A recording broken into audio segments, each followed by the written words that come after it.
So 20 bodyweight squats a day might sound too small to make any real difference.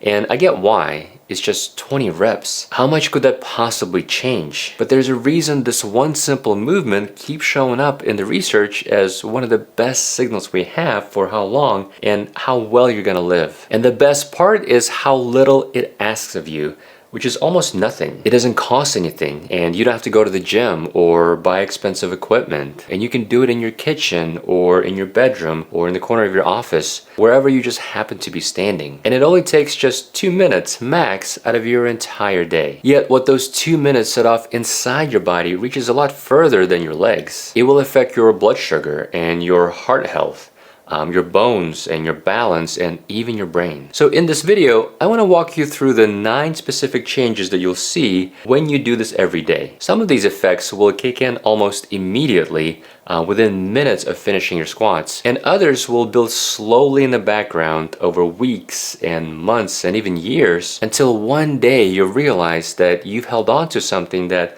most people your age have already lost. And at the end of the video, I'll show you a simple test that you can do on your own floor right now. And it's a test that researchers have actually linked to how long you'll live. And we'll go over what scoring looks like and what a good score looks like for your age. And if you're new to this channel, I'm Dr. Leonid Kim. And my mission is to give you the science and the practical tools to not only live longer, but to feel better. And as always, even though I'm a physician, I'm not your physician. So please talk to your doctor before making any changes to your health regimen, as all the information in this video is educational only and not medical advice. Okay, the first change you'll see when you start doing bodyweight squats is in the biggest muscles that you own. Your legs and your glutes make up the largest chunk of muscle in your entire body, and they were built to be used hard. Our bodies have evolved to use these muscles all day and every day. And for almost all of human history, the squat wasn't just a workout. It was a resting position. There were no chairs. So when people wanted to stop and rest, they just sank down into a deep squat and stayed there. And people squatted to cook and to eat and to dig and to get down to pick up a child. It's a position much of the world can still drop to for many minutes, but with our modern environment, those big muscles are now severely underused. So when you squat, you're not really starting something new, you're actually switching back on something that your body has been wanting to do. Every rep loads your quads and the glutes, and that load puts tension on the muscle fibers. And that tension flips a switch inside your cell called mTOR. And the simplest way to think about mTOR is it acts like a master switch for building muscle. If you flip it on, the muscle starts laying down fresh protein to rebuild itself a little stronger than before. And here's why that's worth 2 minutes every day. Starting in your 30s, you can lose somewhere around 3 to 5% of your muscle every decade, and it can even speed up after 60. That slow drain is called sarcopenia, and that can turn into the difference between people who can still rise out of a low chair at 80 and the people who can't. And there are studies like this one that show that having low muscle mass at 65 more than doubles the risk of breaking a bone in a fall. So each set of 20 squats is a tiny deposit in the account that basically decides whether you stay strong enough to live on your own terms, or if you can get off the floor under your own power, which, as you'll see at the end, turns out to be one of the most predictive tests on how well you're gonna age. Now, the second change happens in your brain, and this one you can actually feel the same day you start. When you work out a muscle, even for a minute or two, it releases chemical messengers into the bloodstream, and your brain picks those up and responds by releasing its own messengers. So you get a rise in endorphins and other mood lifters, and alongside them you get something called BDNF, or brain-derived neurotrophic factor. And BDNF is the primary driver of neuroplasticity, or basically your brain's ability to adapt and rewire itself. It's also responsible for keeping your neurons healthy and helps them build new connections, and they help your brain resist the slow decline that comes with age. So that's why people who just keep moving across their lives have lower rates of dementia and depression, and they just stay sharper into an old age. So even just a couple of minutes of squats to break up a long stretch of sitting can pay off huge dividends in the one organ that you really want to protect as you get older. And the third change can affect your heart. And squats can be a genuine workout for your heart, which may sound strange because we don't usually think of squats as cardio, but watch what happens when we do squats. When you drive your whole body weight up off the ground, those huge muscles in your legs, they have to contract pretty hard. And the moment they do, they demand a sudden surge of blood and oxygen. And your heart feels that and it answers it. It beats faster and it pumps with more force. And if you string 20 of these squats together, well, you've given your heart a short but a very demanding workout. And over weeks and months, it adapts by getting more efficient and moving more blood with every beat. But there's a second thing that's going on that's easy to miss. Your leg muscles are sometimes called your second heart because every time they squeeze, they press on the veins running through them and they help push blood back up towards your heart against gravity. But when you sit at a desk all day, all that blood tends to pull in your lower legs. So even a small set of squats can turn on your second heart. And that's part of why just moving your legs can leave you less heavy and more awake. A lot of what keeps the muscles around your heart strong actually starts in your legs. Now the fourth change shows up in your blood sugar, and this is another one that you can actually feel. So think about that heavy or foggy feeling after a big meal, or that afternoon energy crash, or those cravings for snacks or sweets that come on just a couple of hours after you eat. A lot of that is your blood sugar spiking and then dropping, and your legs are actually one of the best tools that you have for smoothing it out. And here's why. Your muscle is the single largest place in your body to store and burn glucose, all that sugar floating around your blood. Now normally to get that glucose out of your blood and into cells, your body needs insulin. And insulin is just a hormone that works like a key. When it shows up, it brings little doors called GLUT4 transporters up to the surface of the cell, and those doors let sugar in. Now, when a muscle contracts, it brings those exact same doors up on the surface of the cells, and they do that without needing insulin. So every single squat is pulling sugar straight out of your bloodstream through a side door that doesn't require insulin to open it. And this is when you can actually work the timing of when you do your squats. You can work it to your advantage. If you do your 20 squats shortly after a meal, you're putting your biggest muscles to work right when the sugar is flooding in, and you blunt that glucose spike before it builds. Now the fifth change is in your bones, and this one you can't feel happening, but it might matter more than almost anything else as you get older. Most people picture bone as this dead and fixed scaffolding, but it's not. Bone is made up of living tissue. It's constantly being broken down and rebuilt, and your body decides how much to invest in it based on the demands you put on it. So when you squat, the muscles pull hard on the bones of your hips and your thighs and your spine, and that force signals the cells that build bone, these special cells called osteoblasts,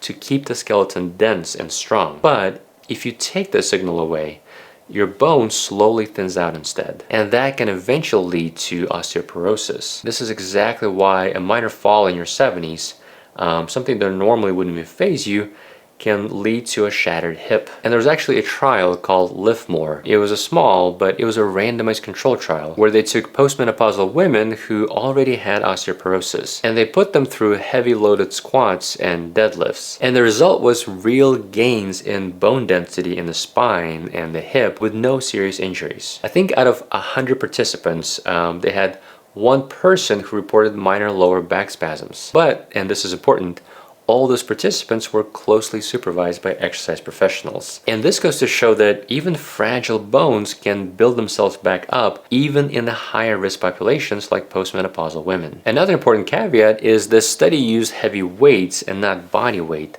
So think of your 20 daily squats as the starting signal, and as you get stronger, adding a bit of load over time is where you discover the bigger bone gains. Okay, the next three changes are all about something that you can see from the outside, how strong and steady and mobile you stay on your own 2 feet as you get older. And a very important aspect of all of that is balance. And I don't bring this up to scare you, but the numbers are worth knowing.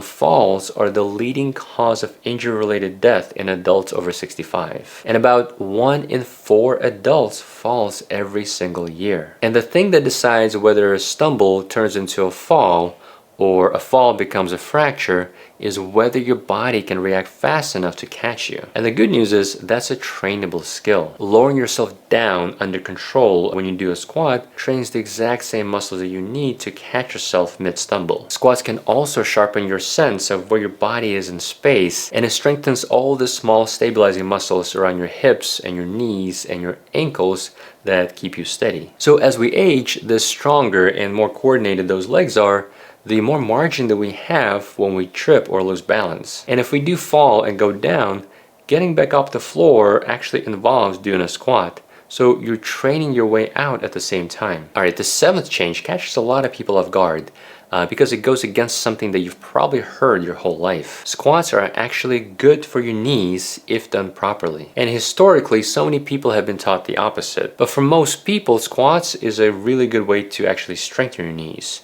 And here's why. The cartilage inside your knee, the smooth cushion on the ends of the bones, it doesn't have its own blood supply. So when you bend and load the joint, you pump fluid in and out of the cartilage, bringing nutrients in and taking waste out. And people say motion is lotion, and that's as close to the truth in this case. A joint that moves and gets loaded with weights tends to stay healthier than one that sits all day and doesn't move. And in addition to all of that, squatting strengthens all the muscles around the knee, and stronger muscles around the knee mean a more stable and better supported joint, which helps protect it against wear and tear. Now, one thing to emphasize is this means a squat in a range that feels good for you.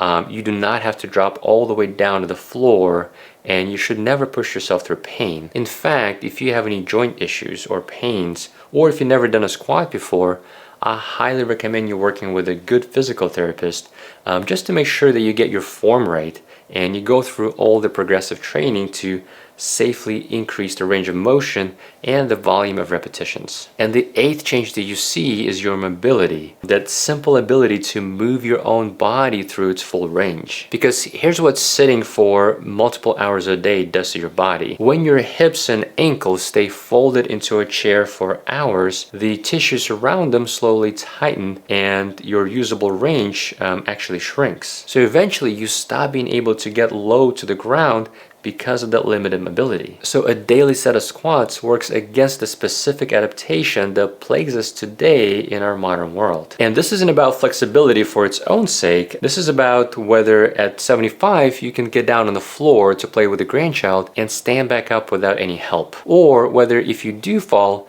you can get yourself back up with minimal injury. Now the ninth change, and the final for this video, is the one that's happening deepest of all because it reaches your entire body all at once. Your muscle isn't only there to move you, it's actually one of the largest hormone producing organs in your body. When your muscles contract, they release chemical messengers called myokines. And some of these myokines travel through your bloodstream and they help reduce this low-grade simmering inflammation that builds up in your body as we age. And just to clarify, this is not the inflammation that you get after infection or a twisted ankle.